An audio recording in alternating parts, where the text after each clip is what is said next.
Walton fridge কিনে ১০ লাখ টাকা পেয়েছেন মাহমুদুল হাসান। ওয়ালটন ডিজিটাল ক্যাম্পেইনের ৩৭তম মিলিনিয়ার তিনি।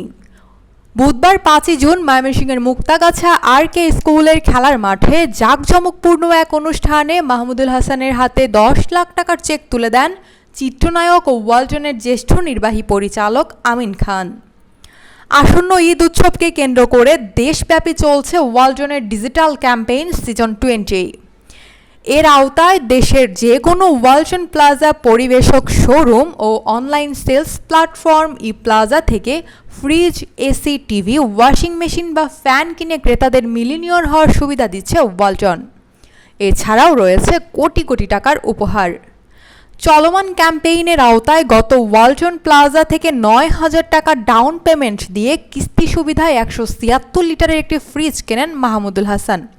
পরে তার নাম, মোবাইল নম্বর ও ক্রয় করা ফ্রিজের মডেল নম্বর ডিজিটাল রেজিস্ট্রেশন করা হয়।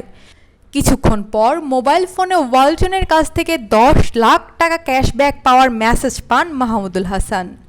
পুরস্কার হস্তান্তর অনুষ্ঠানে মাহমুদুল হাসান বলেন, ওয়ালটন ফ্রিজের গুণগত মান যেমন ভালো তেমনি দামও সাধ্যের মধ্যে, তাই বাসার জন্য ওয়ালটন ফ্রিজ কিনি। কিন্তু ফ্রিজ কিনে ১০ লাখ টাকা পাবো তা ভাবিনি।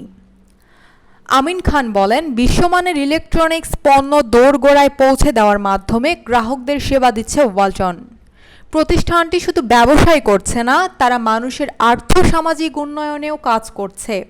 আমাদের দেশেই এমন আন্তর্জাতিক মানের পণ্য তৈরি হচ্ছে, তাই আমাদের উচিত কষ্টার্জিত টাকায় বিদেশি পণ্য না কেনা।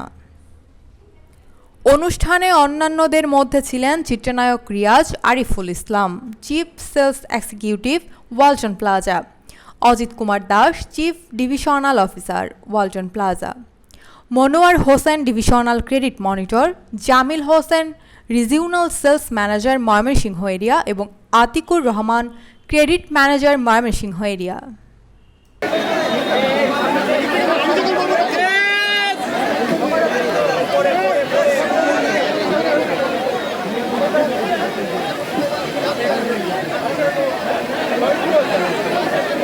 Deja nada,